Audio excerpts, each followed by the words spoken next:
Have you ever found yourself struggling to convert the sales calls to actual sales?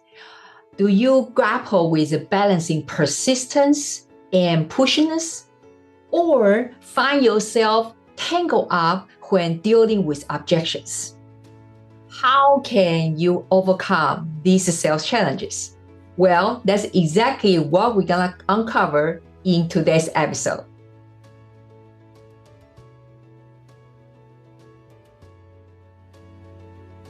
Welcome to the show, Justin. Thank you so much for having me.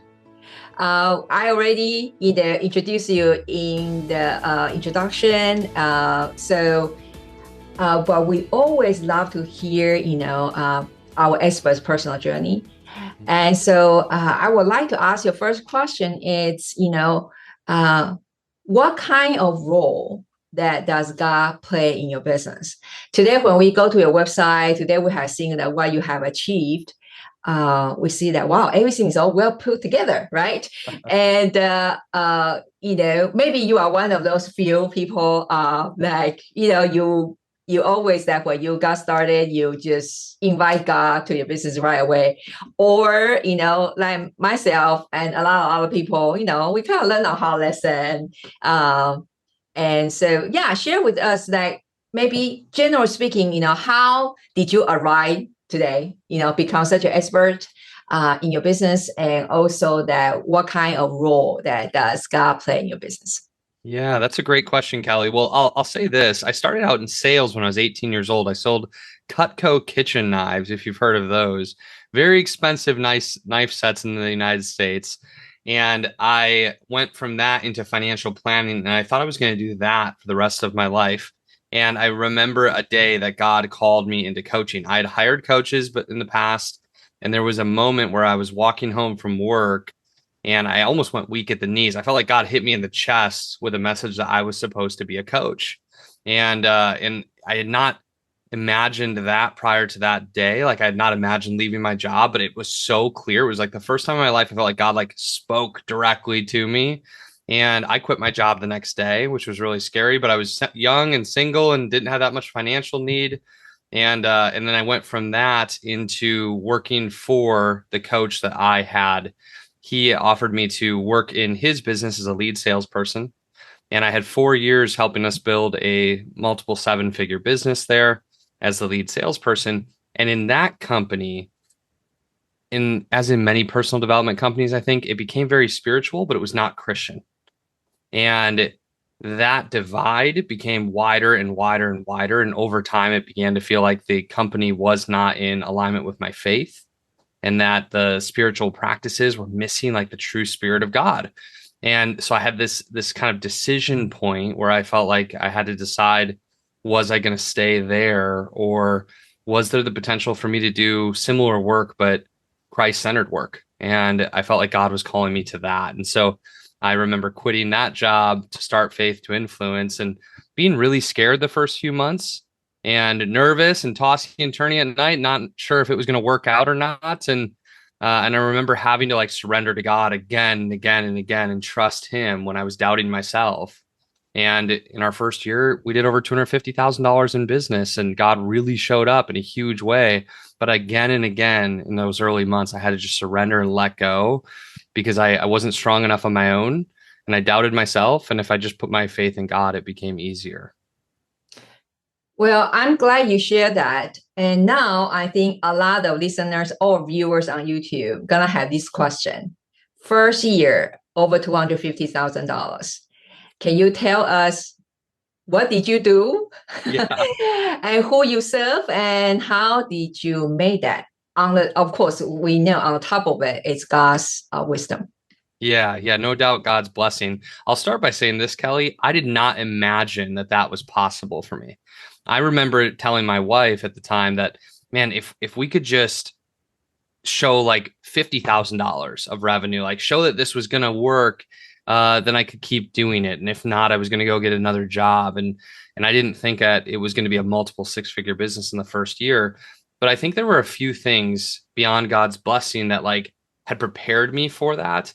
And I'll say the 4 years working for my previous company, I learned how to sell. I've held thousands, at this point, probably 7,000 or more sales strategy sessions for high ticket coaching packages. And I was exposed to a lot of different coaches in that career. And it gave me the opportunity to see a lot of people's price points. And I learned a lot about how to design a business model, how to price it, and how to sell. And I think that most new coaches are well prepared to be a great coach. They're well prepared to love on their clients. They're well prepared for service. But many of them are not well prepared in designing their business and pricing it. They're not really sure how to do that. And even more than that, many are afraid of sales and they practice sales avoidance. I know a lot of coaches who are revising their website for the fourth time. They don't even have any clients yet. They're on their website. They're doing all these other things. Maybe they even have a podcast, but they haven't made any sales yet because they're doing a lot of busy activities, but not doing sales focused activities. And because I was used to doing sales focused activities as my full-time job with my previous coaching company, when I started my own, it just felt really natural to focus on the sales activities that would bring in clients in a high integrity way. And so I think those were the things that were most important, was knowing how to sell, feeling comfortable selling, but also knowing how to design and price my program. Okay, so now I think that is such a strong reminder, like, what kind of activities that we are focusing on every day, right? A lot of us that we try to avoid the sales activities and be busy on others, and why it doesn't, that's why we don't have the result to show for us. So guys, if you're one of those people, don't feel condemned, but it's a serve as a strong reminder. And this is your cue. Okay, you are praying. Maybe today you are praying for breakthrough. Well, this is one of those. I just feel glad to say that. And since we are on that topic, right? Can you tell us, though, again, a lot of people at this point say, great, I know you have a strong foundation of sales. And what would you say that, again, how did you get your clients in those early years? Yes. Okay. That's a great question too. And it also lends to another thing that was happening over the years before starting my coaching business, is that I was preparing myself in a couple of different ways. One, I was developing this skill set around sales, and that's what I coach people on. And it also is a skill set, of course, that I use to attract my own clients. But at the same time, I was trying to show up in the marketplace and in my network with high integrity and great character, building deep relationships, trusting relationships. And so I know that some coaches are maybe struggling right now or feeling like they're not where they want to be yet. And I just want to encourage them, if they're showing up honorably in the marketplace and they're building good relationships and they're giving to people generously in the way that they show up with their time, their finances, their resources, their gifts, those things really add up too. And so what I ended up doing when I started my business to bring in these clients was I made a list. I made actually two lists simultaneously on a spreadsheet. And one was all the people who I thought were potential prospects for my business. They fit my ideal client profile. I think that that's an important first step. We need to know who we want to work with, what we want to help them with, and why it matters. I call that your mission statement. Who you want to work with, what you want to help them with, and why it matters. If we're clear on that, then we can make this list. And so I went through my phone, every single contact, and I simultaneously made two lists. One was all the people who I thought fit my ideal client profile, which, for me now it's Christian coaches. And then I made a second list of all the people I knew who didn't fit that profile, but could be a referral partner. So maybe they were a Christian, but not a coach. Maybe they were a coach, but not a Christian, but a good friend of mine. And I knew that those were people I could have conversations with, tell them what I'm doing, who I want to work with, and ask for referrals. And so those lists, I think the prospecting list was like 70 people or something. And then the referral list was like 100 people. Beyond going through my phone, I went through every single person on my Facebook friend list, every person on my LinkedIn. I mean, went through every name. This took hours to make the list. And then, of course, the opportunity was to message those people, which I know is scary for some, but I just sent messages. I said, hey, I don't know if you know this or not, but I'm starting a new business. This is what I'm doing. I inserted my mission statement. And I said, if you're open to it, I'd love to have a call with you to share more, learn about what you're up to, and see how we can support each other, or see if it may be a fit for you or someone you know. And that kind of text message yielded a lot of calls. And on those calls, I executed our 10-step sales process. And, I'd done that for years. So I was comfortable with it to a certain degree. And I invited people to buy. I think that that's the most important thing, is to think of sales as an invitation more than anything else. And if our job isn't to make the decision for anyone, but our job is to invite. And so we just need to get in conversations with real people and invite them to buy. And I think that that's the most important thing. If we work through our natural market and referrals, people we know, people we've been referred to, those are the warmest, easiest sales to make. Okay, so guys, I think a lot of you now probably kind of have aha moments, right? I was kind of expecting a little bit like in this kind of a feedback, the reply, because I came from the similar background of, I was knocking on the door to door sales to when I was in the university to earn my tuition. I was during the summer, I was doing also all different kind of commission-based sales job. And so I was comfortable to reach out because, nowadays, write a message, reach out is much better than chasing by the dog or or withdraw of something else. And so I'm so glad you mentioned that, because a lot of low-hanging fruits actually is within our own reach, right? So then now the next question comes, people say, well, Justin, that sounds so great. Okay, now I will go through my take out my phone, go through my contact list and all that. Now they will say, well, but I don't know what to say, either, during the sales calls or how to reach out in that message. But that is why we're going to put a link in our show note. What Justin just mentioned, that it's a wonderful PDF document, and that 10-step of how Justin does sales is free, so just make sure you go to the show note and you will get that. Now, let me ask you a question though. A lot of people like to know, coaches, consultants, expert-based business. How do you structure the sales call? Yeah. Right? Yeah. Because I think that's one of the things that people say, well, they probably already receive a lot of all different kind of scripts type, right? You say this in the first sentence. If they object, you say this kind of sentences. So how about you? How did you construct the sales call? Okay, that's a really great question. And I'm not going to use like a script like that as much as it's bullets points. There are certain points, a couple of moments during the sales conversation that may be somewhat scripted, but I think great questions and deep conversations are so much more valuable than scripted lines. There is a structure though that needs to be followed. And first I just want to say that what we believe about sales really matters. I know a lot of people believe sales is pushy or greedy or bad, or they've got some old story about sales being bad. And if we believe that, we're going to have sales resistance. We're not going to want to lean into something that feels bad or wrong or like it hurts the other person. But for me, I believe that sales, when done right, is simply making it as easy as possible for the right people to say yes. I believe sales, when done right, feels like coaching. It feels like leadership. It feels like love, even. It can be an expression of an opportunity to help somebody get more of what they want or become more of what God created them to become. And so that's really special. And so I believe rather than sales being bad, I believe sales is good, which is why our URL is goodsalespdf.com. Good sales. I believe sales is good when it's done right.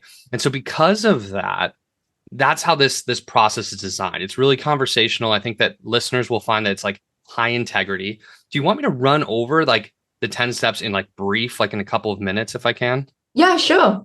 That'd be great. Okay, I'll give you the short overview. You can get a little bit more from the PDF as well, but the first step is to get into the peak emotional state before you get on the call. And so that means like knowing that if you feel good, you're going to get better results than if you don't feel good. And so you might take a minute before the call and listen to a worship song that you love or pray. We prayed before this podcast. And as you prayed for me, Kelly, I felt so much more prepared and so much more ready. Like God was with me in this. And so praying to God for support. You can dance around or do some push-ups. You can breathe. You can meditate. You can drink water. But some pre-call ritual to feel good is important. And then the second step is to get into rapport with the person. And that happens by just saying, hey, how are you? And how's your day been? And it's a brief connecting point. But what I'm really paying attention to over a minute or two is how do people communicate? And I'm paying attention to like, how are they doing emotionally? I want to meet them where they're at emotionally. And I want to mirror some of like their communication to make it easy for us to trust each other and feel comfortable. So if somebody speaks a little bit louder, I'm going to raise my volume a little bit. If they speak a little quieter, I'm going to quiet down my volume a little bit.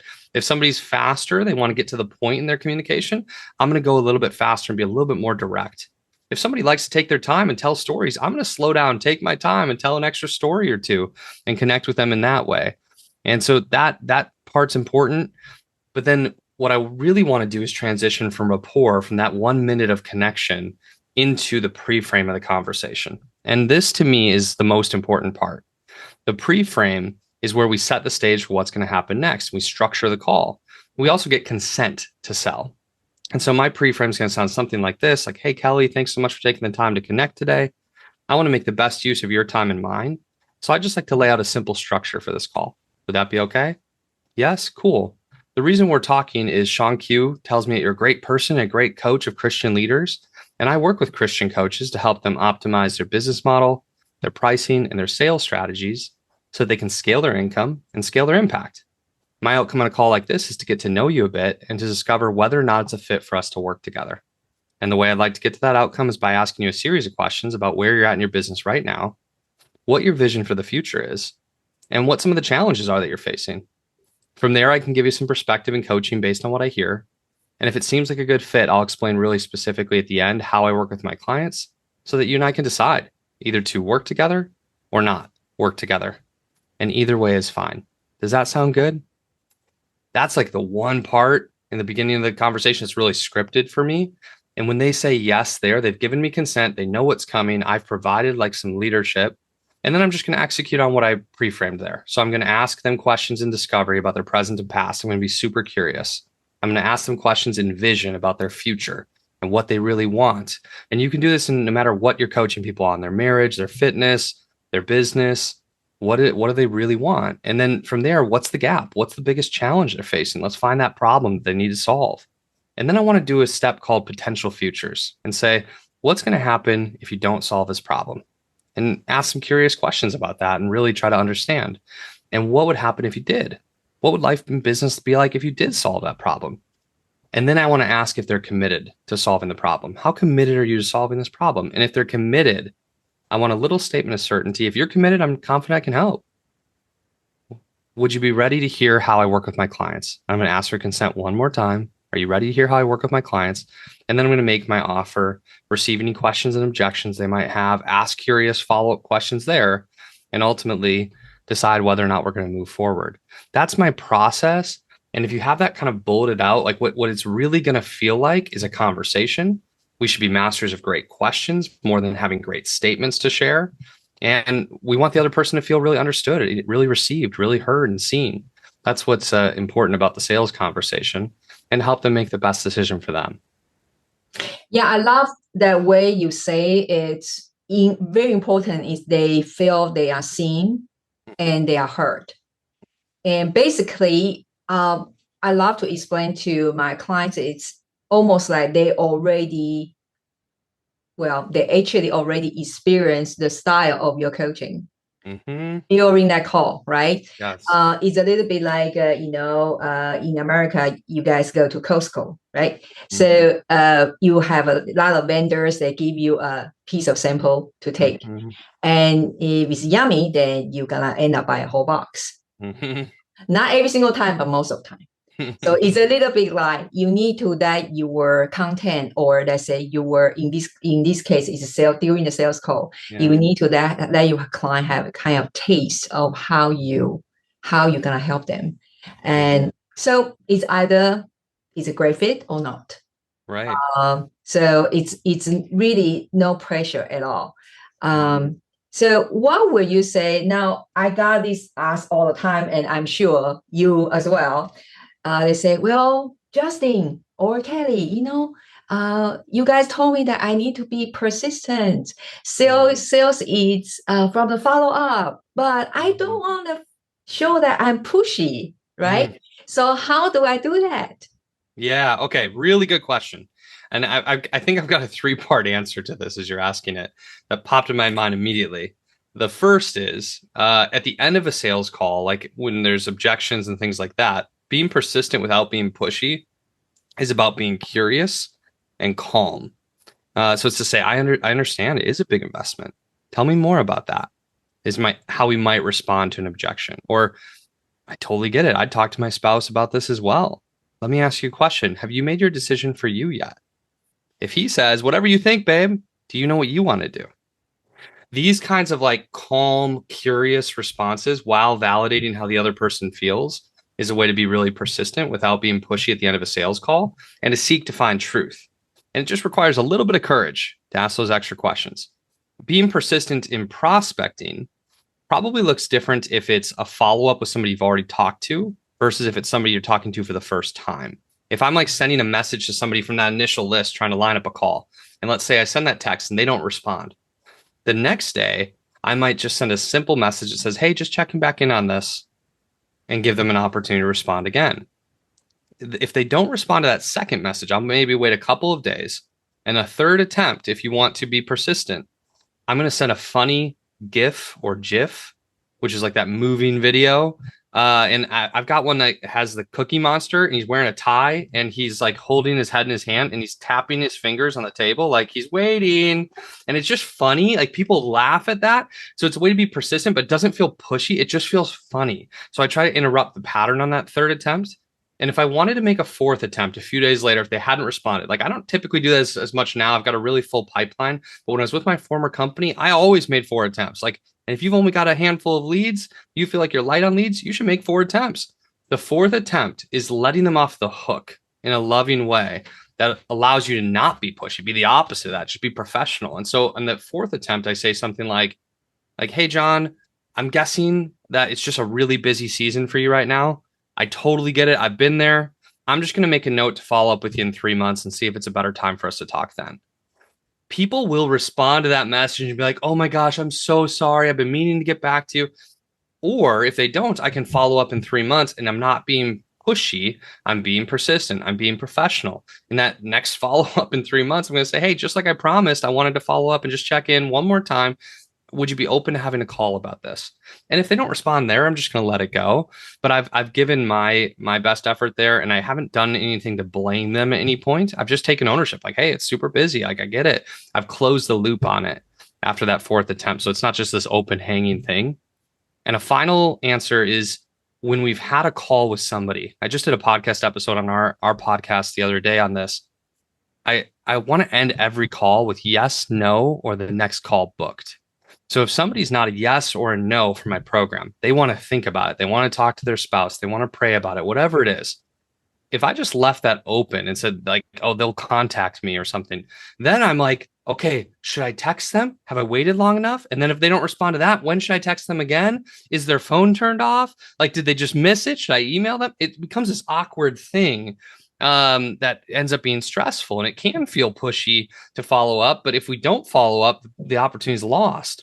So if I get to the end of the call and they're not a yes or no, I'm going to say, I totally get it. Like I would want to think about a big decision like this too.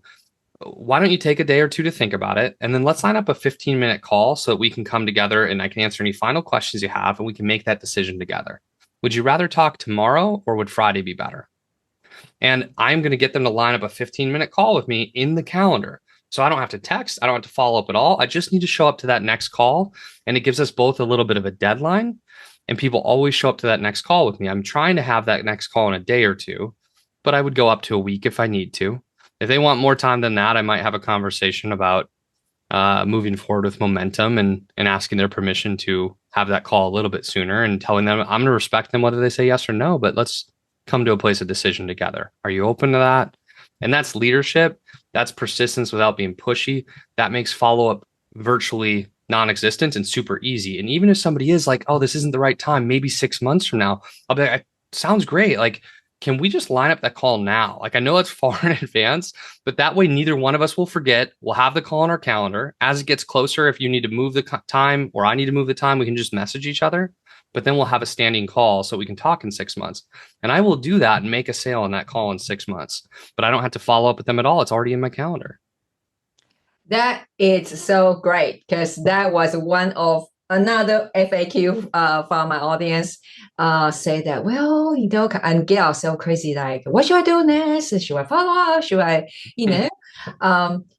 the curious though, when you say when they don't have a yes or no on the call, and then you invite them to say, okay, that's a book a call, 15 minutes call in the next 24 to 40 hours. What is the percentage of they did show up or they just send an email to you say, no, this is not the right time? 95% show up, maybe 90% show up, and 5 or 10% would send me an email ahead of time and just say, no, it's just not for me. I can generally, if you have a really good conversation where you're courageous with the questions you're asking and you're curious and you seek to really understand, if your sales call goes really well, you probably know by the end of the call whether or not they're a fit. And they probably know to a certain degree also. And so I'm going to make it easier for people to say no, rather than like set a follow-up they're not actually interested in. If somebody's actually interested in the follow-up, then they're probably going to get on that call with me. There's a chance they won't, but 90% I would say do. If you weren't sure whether or not somebody should actually have a follow-up, and maybe they're just trying to be polite by saying they want to think about it, but they're actually trying to say no, I might say something like, are you sincere? Can I just check in? Like, are you sincere that you really think you might move forward with this? Like, should we line up another call in the next couple of days to talk about it and make a decision? Or do you feel like it's just not the right time right now? And we should like put follow up on the like 3 months or 6 months from now or something. Like, I can check in like that, and then they could say, no, I'm serious. Like, I want to really think about this, and I'd be open to talking the next couple of days. Or they can say, you know what, 6 months could feel better. Now, I'm not going to ask that if I'm confident that they are ready to make a decision in the next couple of days. But if I'm uncertain, I might ask, like, how sincere are you about moving forward right now? Does this feel like something you really want to consider in the next few days? Or does it feel like it's not the right time? Okay, now guys, so now hopefully that clarifies, because I kind of know that, what you guys are thinking about. And then, so I'm kind of, hopefully I don't feel that, but hopefully I did not put Justin on the spot to answer those questions. But Justin, I cannot thank you enough for coming on the show today. Yeah. It's really I think this section is such a practical, it's a practical episode for you guys. Maybe you want to consider to re-listen or rewatch again. And again, now you kind of feel that you really need to go to get that PDF, right? So just make sure that you will go to our show note, which is katiebarlow.com/podcast. Super easy.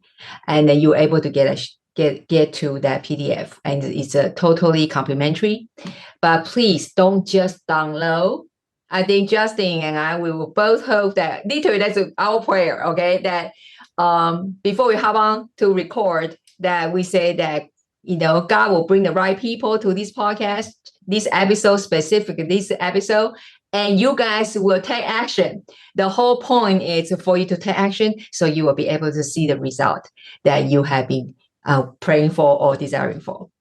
So any departing wisdom, Justin, when it comes to sales, let's say, actually, I like to call it sales leadership in this area for coaches, consultants, experts.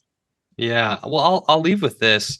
What you believe about yourself, what you believe about sales, what you believe about money really matters. Like, your internal mindsets around these things make such a big difference. If you believe that sales is good, if you believe that money is a tool to be generous and to give back, you're going to have less resistance to those two things. And more specifically, like, if you believe in yourself that you're a great coach and a great leader and a great salesperson, you're going to get on the call and operate as such. And people are going to trust that and feel that from you as well, and make it really easy for the right people to say yes. But if you've got some negative self-talk and some old stories and soundtracks running around in your mind that are disempowering about who you are, that's going to make things a lot harder.